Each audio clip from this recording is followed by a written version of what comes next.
ในนี้แม่นจะมาเกมบทเสียงในเห็นเก่งวิชาฟิสิกส์ศาสตร์ชั้นม.7 เนาะซึ่งอยู่ในสุขเรียน2024-2025เป็นบทเสียงขั้นระดับเมืองแต่ว่าทั่วทุกเมืองอันนี้เนาะทั่วทุกเมืองของแขวงนครหลวงเนาะเป็นจั่งใดครับเป็นเบิ่งอยู่ในบทนี้มันจะมีอยู่8ข้อตามนี้เลยเนาะ1 2 3 4 5 6เนาะ7กับ8ข้อตามนี้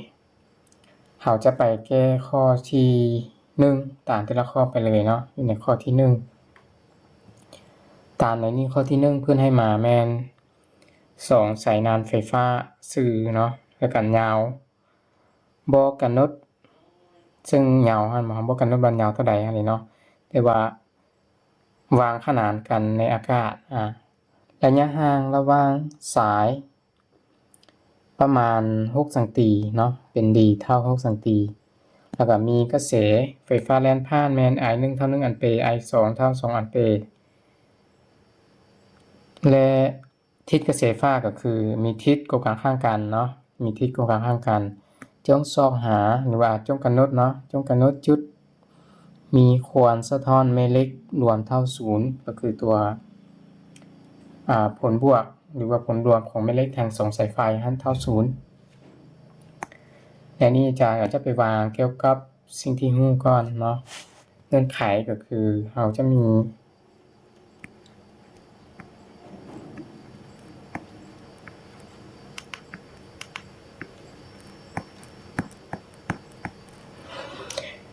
ระยะ d เนาะ d เท่ากับ6สังตีมีกระแสไฟฟ้า I1 เท่า1อัมเปร์แล้วก็ I2 เท่า2อัมเปร์และอยู่ใน ตัวที่เพื่อนให้เราซอกหารเนาะมันจะมีควรสะท้อนแม่เหล็กเท่า0ตัวนี้ก็คือสิ่งที่ฮู้คือกันก็คือเราจะฮู้แล้วว่าแม่เหล็กทั้ง2นะเท่า0เนาะเท่า0แบบนี้แต่ยังมีอีกค่านึงที่เราจะต้องจื้อมาใช้ก็คือค่าของควรซื่นไฟฟ้าทางไฟฟ้าแม่เหล็กเนาะในอากาศนะในอากาศนี่ควรซื่นก็คือตัวมวยเนาะค่าของตัวมวย0อันนี้มันจะเท่ากับ4ปีคูณ10กำลังลบ7เนาะหัวหน่วยจะเป็นฮันรี่ต่อแมตต์แบบนี้คือค่าของควรซื่นแม่เหล็กไฟฟ้าในอากาศเนาะบัดนี้เราไปซอกหาก็คือซอกหาจุดที่เฮ็ดให้มันเท่า0แม่เหล็กของผลบวกของแม่เหล็กทั้ง2เท่า0อยู่จุดนี้อาจจะเป็นการซอกหาระยะห่างเนาะระยะห่างของจุดนั้นห่างจากสายไฟ2เส้นเราอาจจะเขียนใส่ในนี้เนื่องจากมีสายไฟ2สายนี่การซอกหานี้จะได้ซอก2ตัวเนาะเอาเป็นว่าเป็น D1 D2 เลย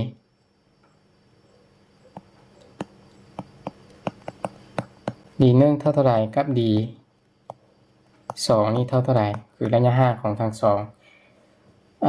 กระแสไฟฟ้าเนาะห่างจากจุดเป็น D1 D2 จุดที่มันดุลเดียงหั่นเดี๋ยวนี้สำคัญก็คือเอาไปแต้มรูปเนาะไปแต้มรูปแต่ว่าการแต้มรูปนี้เราจะเบิ่งในแง่มุมแบบใดก็ได้ในประมาณอยู่2รูป2แบบเนาะในการแต้มรูปนี่มันจะมีมันก็จะมีที่ว่าตัวลูกศรบ่งบอกในภาคไฟฟ้าแม่เหล็กแล้วเนาะที่เพิ่นจะเขียนว่าอาจารย์จะเขียนบทเกซนี่เนาะ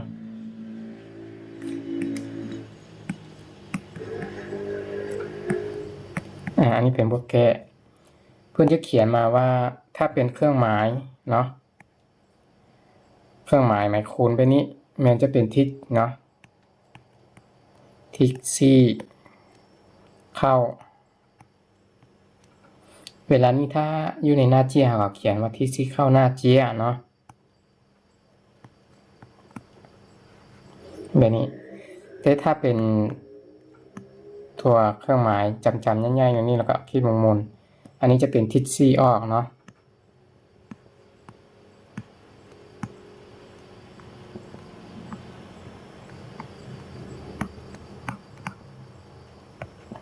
ซีออกหน้าเจียอันนี้เขาจะใช้ทิศสองตัวนี้ไปกำหนดเป็นทิศกระแสไฟฟ้าเนาะเส้นว่ากระแสไฟฟ้าสองเส้นนี่มันจะวางขนานแต่มีทิศกระแสไฟฟ้ากลางข้างกันอย่างนี้เนาะฉะนั้นสองเส้นตัวนี้ถ้าเราเอาเงื่อนไขสองลูกศรตัวนี้ไปวางเป็นกระแสไฟฟ้าอยู่ในหน้าเจียนี่ก็จะได้เนาะคือแบบถ้าอาจารย์วางแบบว่าสายไฟเส้นหนึ่งอยู่นี่ C เข้าเนาะเส้นหนึ่งอยู่นี่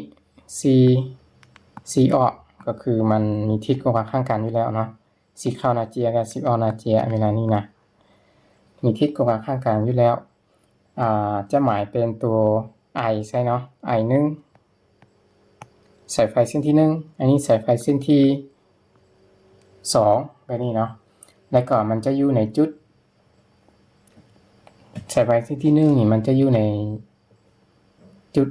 ที่เอาเป็นว่าจุด A เนาะจุด A สายไฟเส้นที่สองจะอยู่ในจุด B แบบนี้มานี่เราจะหาจุดอย่างอีกเนาะสองไฟทางสองเส้นนี่วางห่างกันเป็นระยะดีอะไรเนาะทางสองนี่ห่างกันเป็นค่าดีคือ6สังตีอยู่ในเส้นที่หูนี่เลยเนาะค่าดีตัวนี้ว่าห่างกันเป็นค่าดีมานี่เราจะหาจุดธงแม่เหล็กทั้งสองให้มันเท่ากันนี่เราจะได้กำหนดมาเนาะบางทีมันอาจจะอยู่เทิงนี่ว่ะจุดนั้นอยู่เทิงว่ะอยู่นี่ว่ะอยู่บนใดกันแล้วแต่เฮาหยังบ่ฮู้เนาะอยู่กลางระหว่างทางสองสายไฟว่าอยู่ทางซ้ายทางขวาอยู่เทิงอยู่ลุมเฮาบ่ฮู้เนาะฉะนั้นเฮายังบ่ฮู้ว่ามันอยู่ไสเทื่อแต่อาจารย์จะกำหนดลงนอนอันนี้ก่อนเนาะลงนอนตามลงนอนอันนี้ก่อนเพื่อไล่ว่ามันจะมีจุดเท่ากันบ่การที่จะให้แม่เหล็กทั้งสองนี่เท่ากันแม่เหล็กต้องมีค่าเท่าเดียวแล้วก็มีทิศต่างกันเนาะคือตัวอย่างเช่นว่าธงแม่เหล็กของสายไฟเส้นที่1นี่ต้องติดลบบ่แล้วธงแม่เหล็กของสายไฟเส้นที่2นี่ต้องติดบวกไปนี่เนาะแล้วทั้งสองนี่บวกกันมันจึงออก0ตัวนึงลบตัวนึงบวกออกกันจะออก0แต่ว่าค่าของทั้งสองนี่เท่ากันเนาะมาลบกันจึงออก0แบบนั้นฉะนั้นในการที่จะมีที่1เป็นลบที่1เป็นบวกนี่ก็คือมันต้องมีทิศ2ทิศไปในทิศทางต่างกันแบบนั้นเนาะทิศทางกลางข้างกันคือกันฉะนั้นเดี๋ยวนี้อาจารย์จะมากำหนดจุดของทองแม่เหล็กที่เราจะได้ไปกำหนดตามสายไฟใช่เนาะถ้าอาจารย์วางว่าถ้ากรณีถ้าทองแม่เหล็กอยู่ทางนี้เนาะจุดนี้จุดแดงๆทองแม่เหล็กจุดนี้อาจารย์จะหมายเป็นจุด N จุด N แต่ก่อนเราจะไปฮู้ว่าทงแม่เหล็กกระทบกับจุด N นี่มันไปทางใดแล้วแม่นเราจะได้ไปอาศัยหลักการฝ่ามือเนาะฝ่ามือขวาของสายไฟซื้ออยู่ในบทเรียนเนาะสายไฟซื้ออยู่ในบทเรียนคือเช่นว่าถ้าแม่เหล็ก C เดี๋ยวนี้อาจารย์จะวางคร่าวๆเนาะนี่เนาะถ้าว่าแม่เหล็ก C เข้าหน้าเจี๊ยคือสายไฟเส้น I1 นี่นะถ้าสายไฟ C เข้าหน้าเจี๊ยเนาะธงแม่เหล็กก็จะปีนแบบนี้มีทิศแบบนี้เนาะมีทิศแบบนี้ซึ่งอาจารย์จะแตนแบบให้มันอยู่นี่เลยเนาะธงแม่เหล็ก B มันจะมีทิศแลนปีนไปตามทิศเข็มมองนี่เนาะเป็น B 1เนาะส่วนสายไฟที่ C มีทิศ กระแสไฟฟ้าแล่นซีออกจากหน้า G เวลานี้ก็คือทิศธงแม่เหล็ก B ก็จะแล่นเป็นวงมนแต่ว่ามีทิศปีนไปทางนี้เนาะแบบนี้ปีนไปแบบนี้เป็นธงแม่เหล็ก B2 ตัวนี้เนาะ B2 แล้วเฮามากำหนดว่าถ้าธงแม่เหล็กของกระแสไฟฟ้าเส้นที่1นี่ไปกระทบใส่กับจุด N เนาะเส้นที่1นี่ไปกระทบใส่กับจุด N มันจะไปทางใดเนื่องจากว่าเส้นที่1มันแล่นไปแนวนี้อยู่แล้วเนาะถ้ามันไปกระทบใส่กับจุด N หัวจุด N ปึ๊กอันแนวนี้นะธงแม่เหล็กจะซี่ทิศลงไปนี่เนาะลงไปนี่มีทิศซี่ลงไปนี่ฉะนั้นเวลานี้ก็คือจุด N ของเราธงแม่เหล็กของ B1 ตัวนี้มันกระทบใส่กับจุด N มันจะซี่ลงเนาะนี่เนาะซี่ลงเป็น B1 อย่างนี้ทิศเวกเตอร์นะนี่ก็ได้วันนี้ถ้าเทียบกับจุดที่2จุดที่2ก็คือสายไฟเส้นที่2เนาะแม่เหล็ก B2 นี่มันจะซี่ไปทางใดในการเคลื่อนที่แมนสายไฟเส้นที่2ทุกแม่เหล็กจะปีนไปแบบนี้เนาะฉะนั้นเมื่อมันไปกระทบกับจุด N ปึ๊บมันจะมีทิศซี่ขึ้นเทิงไปนี้ซี่ขึ้นเทิงตามลวนตางเลยเนาะตามลวนตางเลยแล้วมันจะมีจุดนี้ก็คือธงแม่เหล็ก B นี่มันกระทบกับจุด N มันจะซี่ไปตามลวนตางแบบนี้เนาะแล้วเราก็จะได้ว่าB2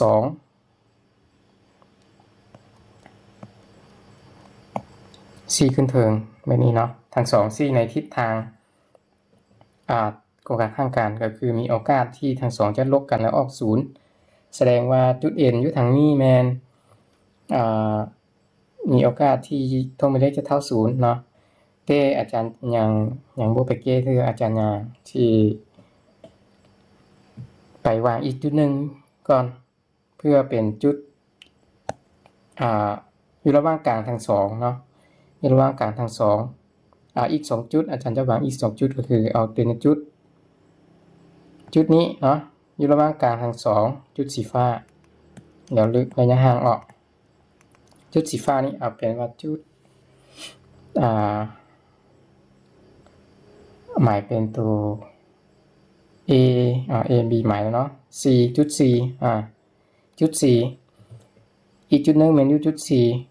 ฉะนั้นเอามาสังเกตธงแม่เหล็กเวลานี้ธงแม่เหล็กอยู่จุด C เวลานี้แมนถ้าสายไฟเส้นที่1มันกระทบไส้เนาะทบไส้จุด C มันก็ซี่ลงคือ9ก็จะเป็น B1 คือ9ซี่ลงเนาะฉะนั้นธงแม่เหล็กก็จะเป็น B1 ซี่ลงอย่างนี้เนาะบัดนี้เส้นที่2เส้นที่2มันกระทบไส้คือธงแม่เหล็กมันปีนอย่างนี้อยู่แล้วเนาะแล้วเส้นที่2มันกระทบไส้จุด C อยู่จุดนี้มันก็ซี่ลงคือกันซี่ลงคือกันฉะนั้น B1 B2 ซี่ไปในทิศทางเดียวกันเลยเนาะมันอาจจะมีเป็น2ลูกศรเอาเป็นว่าจุด C จุด C เขียนไว้ถึงเนาะ2ลูกศรแต่ว่ามันจะมีเป็น B1 B2 ต่างกันอยู่นี่เนาะฉะนั้นในจุด C นี่มันอยู่ระหว่างกลางของA และ B สายไฟ A สายไฟ B แล้วมันซี่ไปในทิศทางลงคือกันมันจะมีโอกาสเท่า0บ่ได้เนาะมันไปในทิศเดียวกันมันจะบ่เข้ากันแบบบ่เท่า0เนาะบ่เท่า0ฉะนั้นจุด C บ่มีโอกาสที่จะยึดให้ธงแม่เหล็กสามหลวงเท่า0บัดนี้เฮามาเบิ่งอยู่จุดอีกจุดนึงเนาะเป็นจุดที่วางยุกฝากนี้จุดดีเนาะอาจารย์จะหมายเป็นจุดดีถ้าสายไฟเส้นที่1เนาะธงแม่เหล็กของสายไฟเส้นที่1นี่แล่นเดี๋ยวนี้มากระทบใส่กับจุดดีมากระทบใส่กับจุดดีปึ๊กมันจะซี่ขึ้นเทิงเนาะ B1 จะซี่ขึ้นเทิงฉะนั้นสายไฟเส้นที่1แมนธงแม่เหล็ก อยู่จุด D นี่มันจะ C ไปเทิงนี้เนาะ C ไปเทิงนี้แต่ว่าเส้นที่2นี่มากระทบใส่เส้นที่2มากระทบใส่แมนเส้นที่2มันแลนอยู่นี่เนาะแลนอยู่นี้พอมันมาวงของมันมาเลยเนาะมากระทบใส่กับจุด D ปึ๊บมันจะซี่ลงรูเนาะซี่ลงรูไปนี้ฉะนั้นท่งแม่เหล็กท่งแม่เหล็กของสายไฟเส้นที่2อยู่ในจุด D ก็จะซี่ลงรูไปนี้เนาะเป็น B 2ไปนี้ฉะนั้นเฮาไปเบิ่งตัวทิศของท่งแม่เหล็กนี่อาจารย์จะไว้อยู่นี่เลยเนาะและการที่จะสามารถซอกหา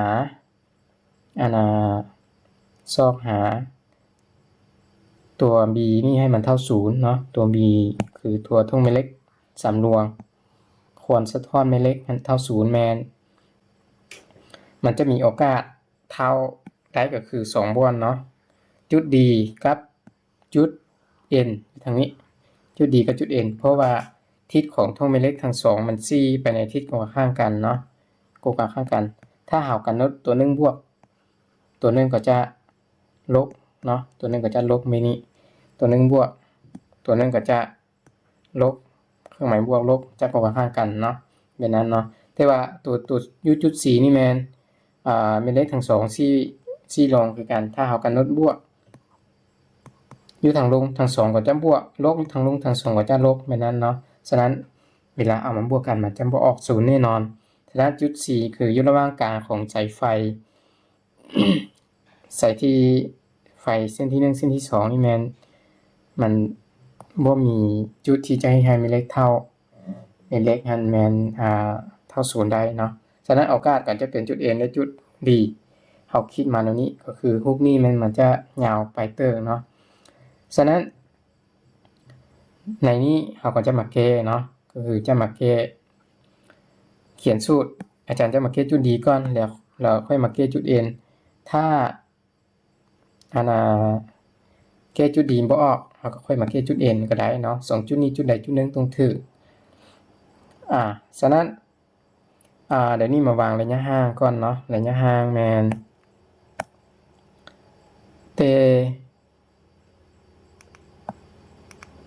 สายไฟ2เส้นนี่มีระยะห่างเป็น D เนาะเป็น D สิเขียนอะไรเป็น D แต่ว่าจุด B ไปหา N นี่ก็มีระยะห่างคือกันเนาะเอาเป็นเดี๋ยวนี้อาจารย์จะเอาระยะห่างออกเลยเพื่อบนหลายตาเนาะระยะห่างออกเลยหรือจะเอาตัวท่งแม่เหล็กออกน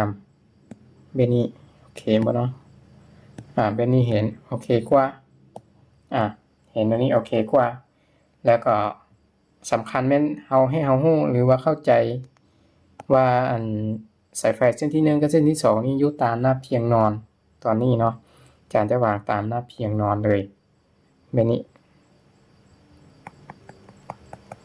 ให้มันซื่อตามลงนอนแล้วนี่เลยเนาะไปลงนอนแล้วนี่เลยแล้วหากว่าจะไปกันน็อตเนาะกันน็อต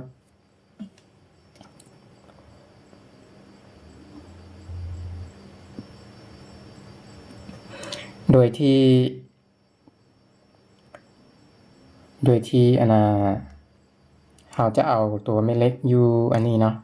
ตัวแม่เหล็กขอนสะท้อนนี่ไปเป็นตัวหลักเนาะจุดที่มีขอนสะท้อนแม่เหล็กรวมเท่า0อาจารย์จะเขียนว่า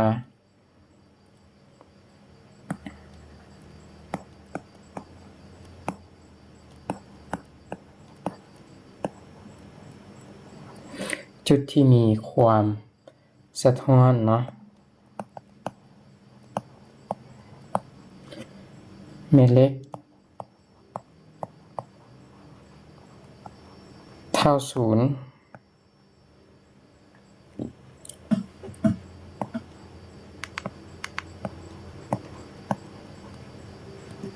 ก็คือ B นี่ต้องเท่าB1 เนาะเอาเป็นเวกเตอร์ก่อนB1 บวกกับ B2 นี่นะ2ตัวนี้บวกกัน อันนี้ยังอยู่ในเวกเตอร์ของบ่ฮู้ว่าตัวใดบวกตัวใดลบเทื่อเนาะสองตัวนี้บวกกันแล้วมันต้องออก0ฉะนั้นหรือเว้าง่ายๆก็คือเราจะตัดเอาสองตัวนี้ให้เนาะตัดเอา b1 บวก b2 2เวกเตอร์ตัวนี้บวกกันมันต้องเท่า0ถ้ามันเท่า0ก็คือ2เวกเตอร์ตัวนี้มันต้องลบกันเนาะลบกันตัวนึงต้องเป็นบวกตัวนึงต้องเป็นลบแต่อาจารย์มากำหนดใช้อยู่ในรูปเนาะอาจารย์มากำหนดใช้อยู่ในรูปว่าอาจารย์จะกำหนดตามแกน y เลยก็คือแกน y แม่นc ไปเทิงมันจะเป็นบวกเนาะ c ลงแกน y ก็คือเทิงบวกลงลบฉะนั้นถ้าอิงใช้จุด d เนาะอิงใช้จุด d แม่น b1 จะเป็นค่าบวก b2 จะเป็นค่าลบฉะนั้นเฮาอิงใช้จุด d เนาะเฮาก็จะได้แบบนี้จากจุด d เขาจะเขียนว่าจากจุด d เนาะอิงใช้จุด d อิงใช้จุด d หรือว่าอิงใช้จุด d เนาะเฮามีสมผลที่ยูเทิงนี้เราจะได้ว่าทั้งสองเท่า0เนาะเรามี b1 เป็นบวก b2 c ไปทางลบให้เนาะก็จะเป็น b1 ลบ b2 เดี๋ยวนี้เท่า0เดี๋ยวนี้มันเอาเครื่องหมายลบมาใส่ก็คือเราจะเอาเวกเตอร์ออกเนาะแต่ว่าตรงไม่เล็กอยู่จุด d มันอาจจะเป็น 1d 2d ไปนั่นเนาะเป็น 1d 2d แบบนี้จะเท่า0แต่ว่าสูตรในท่องไม่เล็กมันจะมีสูตรในท่องไม่เล็กเนาะท่องไม่เล็กในสายไฟซื้อก็คือสูตรท่องไม่เล็ก b จะเท่ามวย0หรือว่าเอาเขียนอยู่เทิงเลยเนาะมี0คูณ i ส่วนให้กับ2ปีแบบนี้เนาะคือระยะห่างฉะนั้นตัว b1 กับ b2 นี่อาจารย์ก็จะถอนเนาะแต่ก็จะถอนว่าถ้าอาจารย์ถอน b1d ก็จะย้าย b2d ออกไปข้างตรงข้างก็จะเป็นบวกแล้วเนาะเท่า b ท่องไม่เล็กของสายไฟเส้นที่2เลยเนาะ b2d เท่ากันแบบนี้ฉะนั้นเทียบกับจุด n เนาะจุด n ก็คือ b1d ก็จะเป็นท่องไม่เล็กของ b1 เส้นสายไฟเส้นที่1เนาะสายไฟเส้นที่1นี่ระยะห่างมันจะห่างจากจุด d เป็น ad เนาะจะหมายเป็น ad เนาะระยะห่าง r อะไรเป็นระยะห่างตัว r ในสูตรก็จะเป็น ad ในนี้ก็คืออาจารย์จะได้เป็นมวย0ก็จะได้สูตรมันจะเป็นมวย0 i มันจะเป็น i 1เนาะส่วนให้กับ2ปีr ในนี้ก็คือระยะห่าง มันจะเป็นอยู่ในตัวสายไฟเส้นที่1เนาะก็จะเป็นระยะห่างแมนเต a ไปหา d เนาะก็จะหมายเป็น ad เป็นระยะห่าง ad เนาะ ad แบบนี้เท่าไปก็คือตัว b2 เนาะ b2d ก็คือสายไฟเส้นที่2เทียบกับจุด d จะเป็นท่งแม่เหล็กห่างจาก b ไปหา d คือระยะ b ไปหา d ระยะห่างเนาะก็แต่ว่าเป็นกระแสไฟ i2 เราก็จะได้เป็นมวย0ตัวค่าเป็นมวย0 i เป็น i 2แบบนี้เนาะส่วนนะครับ2ปีระยะห่างเวลานี้ก็คือ b ไปหา d เนาะ b ไปหา d ก็จะเป็นคูณให้กับ bd แบบนี้เดี๋ยวนี้ก็คือเราจะคัดตัวที่คือกันเนาะฝากซ้ายและฝากขวาคัดตัวที่คือกันออก อยู่บนบนนี้เนาะก็คือมันจะมีมุยศูนย์ส่วน2ปีกับมุยศูนย์ส่วน2ปีคือการ2ฝากนี่เราจะคัดออกเลยเนาะฉะนั้นยังเหลือมันก็ยังเหลือตัว i1 เนาะจะยังเหลืออาจารย์จะเขียนว่ายังเหลือ i1 ส่วน ad กับ i2 เนาะส่วนให้กับb d แบบนี้เนาะเดี๋ยวนี้ยังที่ว่ายังบ่หมดก็คือระยะ a หา d เฮาบ่ฮู้เนาะระยะ a หา d นี่เฮาบ่ฮู้ a ไปหา d เฮาบ่ฮู้และ b ไปหา d เฮาก็บ่ฮู้เฮาฮู้อย่างเดียวก็คือระยะที่ a หา b สายไฟ2เส้นนี้ห่างกันแม่น6 สังตีเนาะ6 สังตีอยู่เทิงนี้เนาะห่างกัน6 สังตีแต่ว่า ad เฮาบ่ฮู้เนาะแล้วก็ bd เฮาก็บ่ฮู้ฉะนั้นเราจะได้ไปซอกหาตัวนี้ก่อนเนาะก็คือ bd เขียนค่า bd ขึ้นมาเนาะตามรูปเลยเอาเป็นเบื้องตามรูปเลยเนาะ bd นี่เต้น b ไปหา d นี่มันจะเท่าb ไปหา a เนาะยังจะเท่า b ไปหา a บวกใส่กับ a ไปหา d เนาะ bd เต้น b ไปหา d มันจะเท่าระยะเต b ไปหา a บวกกับ a ไปหา d อย่างนี้เนาะฉะนั้นอาจารย์จะไปวางใช้อย่างนี้เลยก็คืออาจารย์จะเขียนใช้ว่าตามรูปเนาะตามรูปมี bd ตัวนี้นะเท่า ab เนาะเท่า ab บวก ad แบบนี้เท่า ab บวก ad ฉะนั้นเราก็จะวางไม่เนาะมาแทนใส่บน bd ก็จะเป็น ab บวก ad คือเราจะได้เป็นตัวสู้ก็จะเป็นจะเขียนลูกศรอันนี้เนาะเทียบเท่ามาก็จะได้อยู่ i1 ส่วน ad คือ9เนาะบวกกับบริบวกอันนี้เป็นเท่าเนาะเท่า i2 ส่วน bd ก็จะเขียนเป็น ab บวก ad อย่างนี้เนาะและ ab นี่เฮาฮู้ค่าแล้ว ab นะ ab เฮาฮู้ค่าแล้วก็คือระยะ d เนาะ ab นี่ก็คือระยะ d ซึ่งเฮาฮู้ค่าว่ามันเท่า6 สังตีแล้วฉะนั้น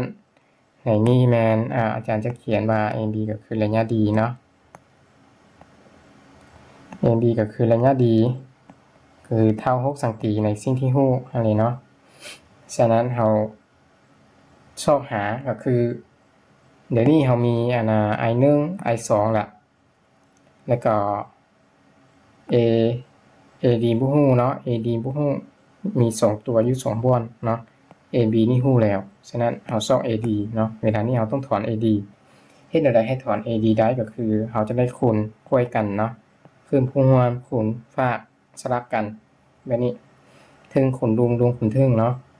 แต่ว่าคูณสลับก็จะกลายมาเป็นสีดำเนาะก็จะกลายมาเป็น i1 คูณให้กับ ab บวก ad เนาะ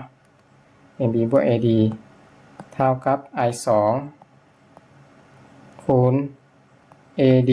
แบบนี้พอเราได้เดี๋ยวนี้แล้วก็เอายังถอน ad บ่ได้อีกเนาะ ad มันมี2บ่อนอีกคือเก่าเราต้องแยกให้มันออกมันยุ่งบนเดียวกันก่อนเนาะก็คือเวลานี้อาจารย์จะคูณ i1 เข้าไปเลยก็จะได้เป็น i1 คูณให้กับ ab เนาะบวกให้กับ i1 คูณเข้าไป ad แล้วก็ ad ก็จะเท่าไปเป็น i2 เนาะคูณ ad แบบนี้มันอยู่ฝากad มัน แยกออกมาแล้วเนาะแต่ว่ายังเป็นคนละภาคอยู่ฉะนั้นอาจารย์จะย้ายออกไป2ภาคเนาะก็คือจะได้เป็นจะเขียนใหม่เนาะอยู่ในนี้เป็น i1 a คูณระยะ ab เนาะคูณกับ ab นี่จะเท่ากับi2 เนาะคูณ ad แล้วก็ i1 คูณ ad นี่ก็ย้ายไปเนาะจากบวก i1 ad นี่จะย้ายไปจะเป็นลบเนาะลบ i1 คูณ ad เดี๋ยวนี้ก็คือทาง2นี่มันมี ad คือกันแล้วเอากันแยกเนาะแยกเป็นส่วนคูณเป็น ad ตัวเดียวแบบว่าเขียนว่า i 2ลบ i 1ทั้งหมดคูณ ad เดี๋ยวนี้ก็ได้เนาะฉะนั้นในนี้แม่นเราจะได้เป็น i1 ab เท่า i2 ลบ i1 เนาะทั้งหมดคูณ ad เดี๋ยวนี้แหละเขาก็ถอน ad เนาะเวลานี้นะถอน ad ถอน ad เท่ากับ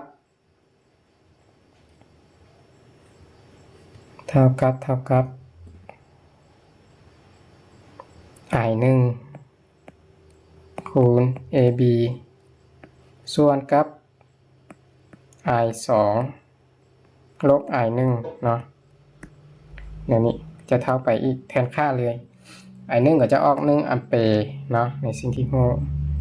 เอามาเบิ่งคือ i1 1อัมเปร์ i2 2อัมเปร์แบบนี้เนาะส่วนว่า ab มันจะเป็น6สังตีนี่เฮาบ่เปลี่ยนก็ได้เนาะเพราะว่าค่าที่เฮาสอบก็เป็นค่าสังตีคือกันถ้าเฮาเปลี่ยนก็เป็นแมทคือกันตัวอย่างเนาะเปลี่ยนหัวหน่วยฉะนั้นก็จะเป็น1คูณให้กับ ab ก็คือ6เนาะ ab ก็คือระยะ d นั่นแหละเป็น6ส่วนให้กับ i2 ก็คือ2ลบ i1 ก็คือ1ฉะนั้นคูณกันก็ออก1เนาะออก6สังตี6สังตีก็คือระยะที่ a หาร d นี่ออกแม่น6สังตีเนาะ ad เท่า6สังตีแบบนี้เราได้ ad เท่า6สังตีเนาะเราก็มาเบิ่งอยู่บนเราวางในนี้ว่าbd นะ bd หันเท่ากับ ab บวก ad เนาะเราก็จะได้เนาะก็จะมาเขียนเส้นนี้อีกก็ได้ว่าซอกระยะเต็ม b หาร d เนาะจากรูปเขามี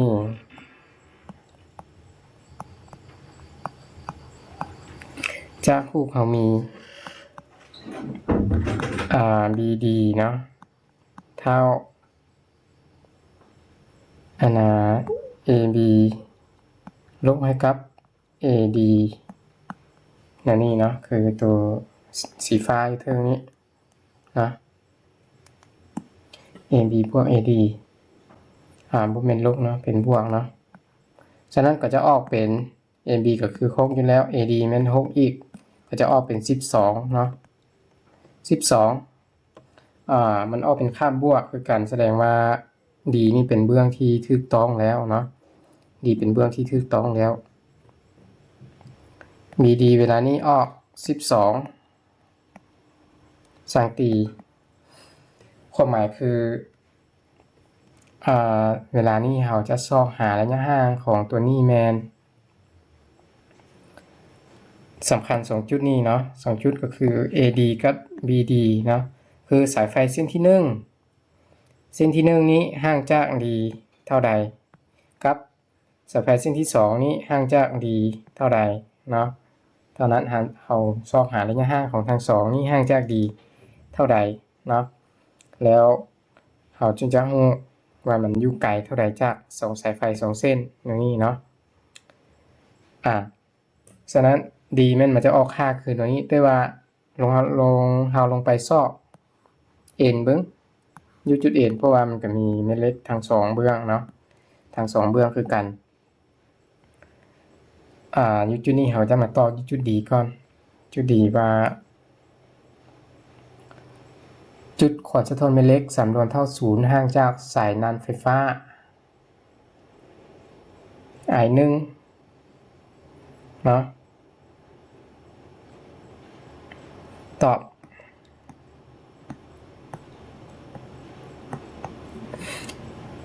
จุดขวดสะท้อนเม็ดเล็ก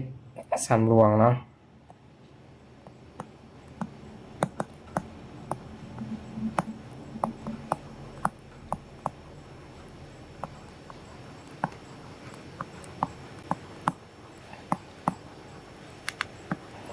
เท่า0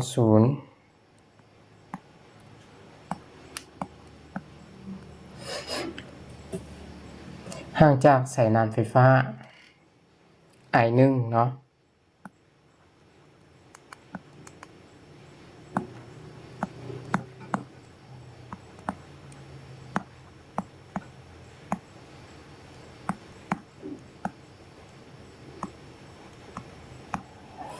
ห่างจากสายนานไฟฟ้าI1แมนระยะ AD อันนี้เนาะระยะ AD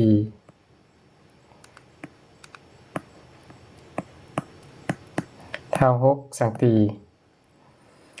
และเนาะสายไฟเส้นที่2ห่างจากสายนานไฟฟ้า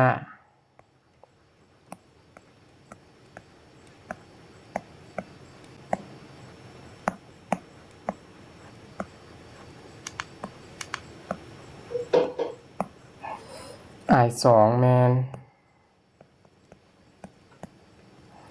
คือ BD อันนี้เนาะเป็น BD เท่า12สังตีแบบนี้เนาะคือคำตอบโอเคในนี้ก็โดนเตอร์แล้วที่ถ้าเราอยากไปเก้หาจุด N อยู่จุด N ทั้ง2อยู่จุด N ฟ้าที่อยู่เบื้องขวาเนาะสายไฟ2เส้นอยู่นี่จุด N อยู่เบื้องขวาแล้วเราก็ใช้วิธีเก้าคือเก้าเนาะถ้า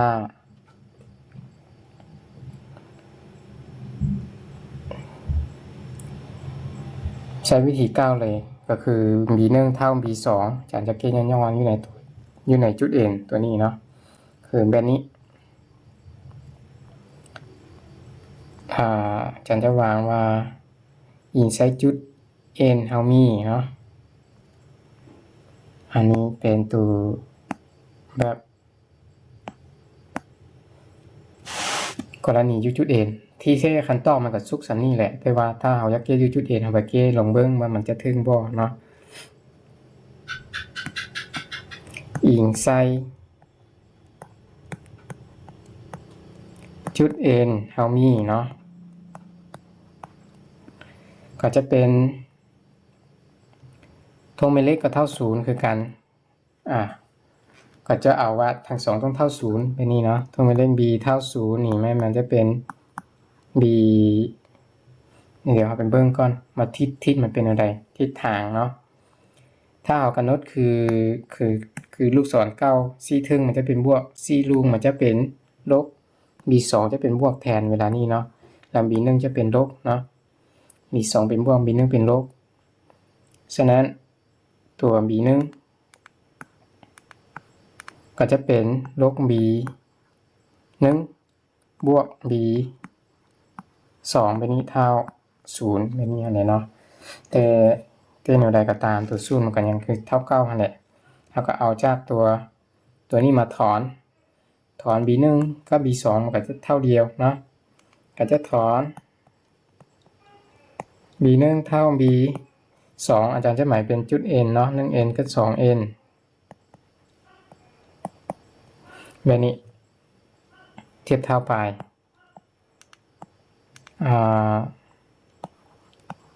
เทียบเท่าไปเนาะ B1N ก็จะเป็นมุ้ย อ่ามันสิพอเขียนอยู่บ่มุย0 i 1ส่วน2ปีเนาะ2ปี r เป็นระยะห่างแต่จุดที่สายไฟเส้นที่1ก็คือจุด A ไปหาจุด N เนาะ AN แบบนี้ AN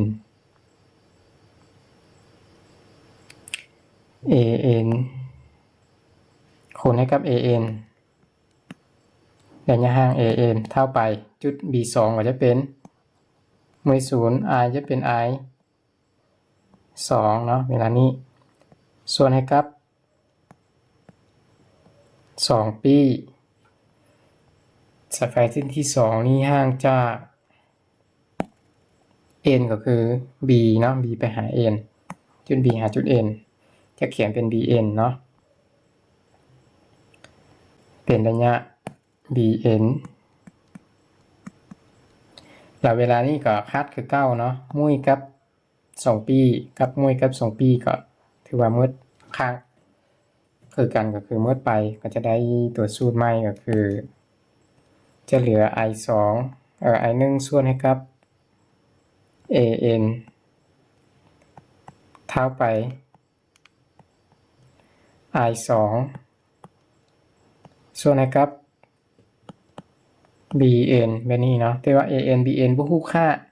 เฮาบ่ฮู้ก็ไปซอกคือเก่าตามฮู้คือเก่าหั่นเนาะแบบอาจารย์จะเขียนทักไว้นี่เลยเพื่อมันสิบ่เสียอันนั้นเนาะพื้นที่ก็จะเป็นเอามาเบิ่งตามฮู้นี่ก็จะเป็นระยะแต่ a หา n เนาะ a หา n นี่มันไกลฉะนั้นมันจะเท่า an นี่มันจะเท่า a ไปหา b บวกให้กับ b ไปหา n เนาะ b ไปหา n an จะเท่า nb บวก bn ว่าตามอาจารย์จะเขียนซะนี่ว่าตามฮูกเนาะ a n นี่จะเท่า ab บวก bn เป็นนี่มาใส่เนาะแล้วก็จะได้เป็นจากตัวนี้ก็ได้มาเป็นเขาซีรอบนี้อาจารย์จะคูณค่อยก่อนเนาะก็จะเป็น i 1คูณ bn ก่อนเนาะเท่ากับ i 2คูณ an แล้วอาจารย์ค่อยแทนใส่เนาะก็จะได้เป็น i 1ค่าของ bn ยังอยู่คือ9เนาะเตไปเท่ากับ i 2คูณ an ก็คือ an ก็คือค่าของ mb บวก bn เนาะจะได้เป็น mb บวก bn แบบนี้แล้วเราถอนระยะห่างคือ9เนาะระยะ mb เราฮู้แล้ว i 1 i 2ก็ฮู้แล้วถอน bn แบบนี้นะถอนระยะ b หา n ก็จะได้คูณ i 2เข้าก้อนก็จะได้เป็น i 1 bn เนาะคูณให้กับ b ระยะ bn i 2คูณเข้าไปจะได้เป็น i 2คูณ ab บวกกับ i 2คูณ bn เอาก่อนย้ายเบื้อง bn มาเนาะก็จะได้เป็น i 1 bn ย้ายi 2 bn นี่ข้างมาฝั่งนี้ก็จะได้เป็นลบเนาะลบ i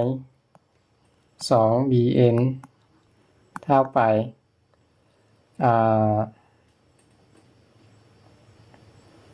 เท่าไป i 2ฝั่งนี้ยังเหลือ i 2 ab เนาะคูณให้กับ ab เดี๋ยวนี้แมนเฮาก่อนเขียนคือ9เนาะก็แยกส่วนคูณ bn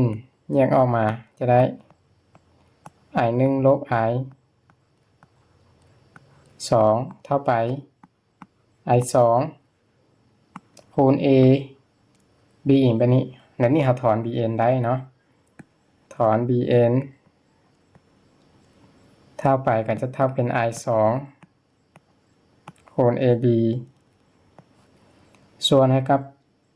i 1ลบ i 2เนาะ เท่าไปแทนค่าเลย i 2ก็คือเท่า2 ab ก็คือเท่า6เนาะเท่า6สังตีส่วนให้กับ i 1ก็คือ1 i 2ก็คือ2 1ลบ2ฉะนั้นมันจะออกค่าลบอยู่บน1ลบ2เนาะฉะนั้นจะออกลบ12สังตีbn จะออกลบ12สังตีเท่าลบ12สังตีที่มันติดลบนี่เดี๋ยวอาจารย์จะไปอธิบายเนาะที่มันติดลบ12ก็คือความหมายคือฝากนี่มันบ่ถูกเนาะฝาก bn นี่มันบ่แม่นระยะห่างที่ถูกต้องมันติดลบแม่นค่าที่มันแทกอยู่จุดนี้ไปเป็นค่าลบเนาะเป็นเบื้องลบเนาะที่ b หา n นี่เป็นค่าลบแสดงว่าแบนบาอันนี้เนาะระยะห่างแต่ b ไปหา n คือในรูปเนาะ b ไปหา n มาออกค่าลบเฮานัดว่า b ไปหา n นี่เป็นทางบวกเลยเนาะถ้ามันออกค่าลบก็คือเบื้องนี้บ่แม่นขั้นตอนที่ถูกต้องจุด A บ่แม่นจุดที่ถูกต้องเนาะขั้นตอนที่ถูกต้องแม่นจะเป็น12สังตีคือกันนั่นแหละแต่ว่ามันอยู่เบื้องลบก็คือเบื้องข้างกับเบื้องนี้เป็นเบื้องที่เฮากันว่าเป็นบวกแล้วเนาะฉะนั้นแต่ b หา n นี่เป็นระยะห่างไปทางนี้ฉะนั้นเบื้องลบ12ก็คือมันจะห่างจากทางนี้ลบ12สังตีก็คือเต้น b ไปหา d อะไรเนาะ b ไปหา d คือระยะห่างที่12สังตีเป็นค่าลบ12สังตีที่ถูกต้องเนาะบ่แม่นไปฝาก n แล้วจะเป็นไปฝากไปหาระยะ d เนาะจะเป็นค่า bd นั่นแหละคันสิเว้าไป bd กับ12สังตีก็คือค่าอันนี้เนาะมันจะเป็นค่าอันนี้พอเฮาเกตถูกมันจะเป็นค่าบวกเนาะพอเฮาวางเบื้องบ่ถูกมันจะเป็นค่าลบอย่างนี้เนาะเป็นค่าลบพอเป็นค่าลบแล้วเฮาก็รู้สึกได้หั่นนี่เนาะว่ามันบ่แม่นเบื้องที่ถูกต้องแล้วมันระยะของมันแม่นมันอยู่ฝากอีกกว่าข้างแล้วเนาะ12สังตีบ่แม่นห่างจากไปทางนี้มันเป็นห่างจากทางลบไปทางนี้เนาะเป็นฝากนี้เป็นลบ12สังตีในเวลานี้ก็คือระยะห่างจากบ่แม่นจุด n ไปฝากนี้เนาะจุด n ต้องอยู่หมายถึงจุด n ต้องอยู่จุดนี้หั่นนะจุด n ต้องอยู่จุด d ไปเบื้องลบเนาะมันจึงจะเป็นเบื้องที่ถูกต้องฉะนั้นเนาะฉะนั้นเราก็ไปซอกหาระยะที่เหลือก็คือค่าของ bn เนาะbn เราซอกได้แล้ว an ซอก an แต่จะเขียนว่าจะเขียนว่าได้ an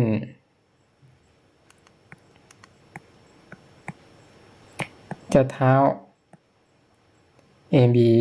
บวก bn นี่อะไรเนาะก็คือจะได้6เท่ากับ ab ก็คือ6อยู่แล้วแต่ว่า12มันเป็นค่า12มันเป็นค่าที่ว่าลบเนาะเราจะวางว่าเป็นบวกลบ12แบบนี้มันจะออกเป็นลบ6เนาะลบ6สังตีฉะนั้นเราได้ an เวลานี้ก็คือเท่าลบ6สังตีแสดงว่ามันบ่ออกค่าบวกเนาะแบบความหมายมันบ่ถึงอยู่แล้วจุด n นะมันจะออกลบ6ก็คือถ้าเอานัดไปทางนี้ไปหา n มันจะบวกอะไรเนาะแสดงว่าถ้ามันออกลบ6ก็คือห่างจากจุด A นี้ไปหาจุด n มันต้องออกลบ6มันต้องมาทางนี้มาทางลบแบบนี้เนาะฉะนั้นจุด n เวลานี้ก็คือต้องอยู่ฝากเบื้องซ้าย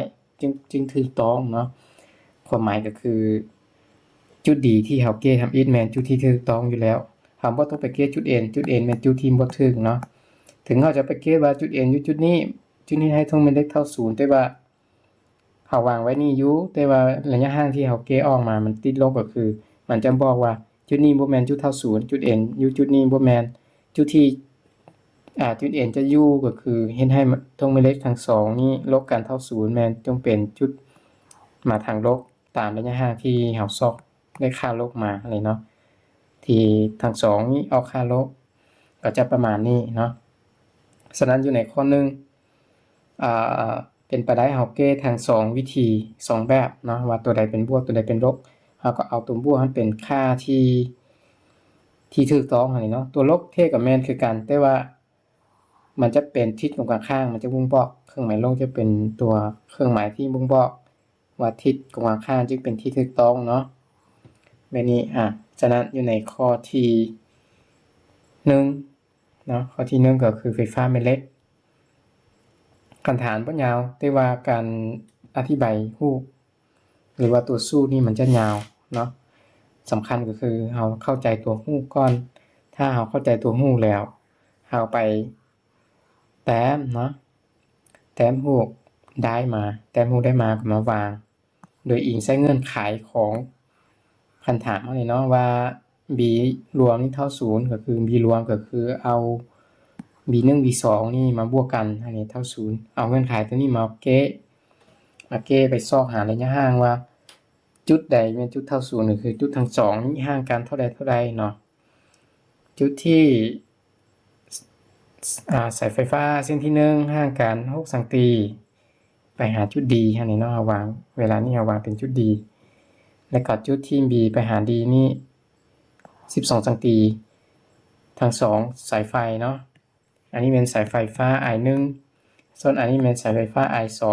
ห่างกันไปหาจุด N จุด D เวลานี้แม่นเป็นระยะ6สังตี12สังตีจึงเป็นค่าถูกต้องเนาะตามคำตอบตัวนี้แต่ถ้าเฮาวางจุดอื่นก็คือตัวอย่างคือจุด N เนาะมันก็มีโอกาสเท่า0บ่เฮาแก้ไปแต่ถ้าแก้ออกไปค่าลบก็คือจุด N บ่แม่นจุดที่มันจะเท่า0เนาะจุดที่มันจะเท่า0ก็คือมันจะกว้างข้างตามค่าลบนี้บอกเนาะโอเคฉะนั้นอยู่ในข้อที่1ก็คือคำถามบ่ยาวแต่ว่าอาจารย์อธิบายไปยาวเติบเนาะไผที่ว่าเข้ามาเห็นหรือว่ามาเบิ่งหั่นก็จะได้ใจเย็นๆเบิ่งนำเนาะก็จะได้เข้าใจว่าอาจารย์อธิบายจุดใดสำคัญก็คือบ้วนรูปเนาะบ้วนรูปแล้วเฮามาเก็บแล้วก็บ่ยากแล้ววางสูตรมาแล้วก็จำบ่ยากแล้วฉะนั้นข้อ1ก็หมดประมาณนี้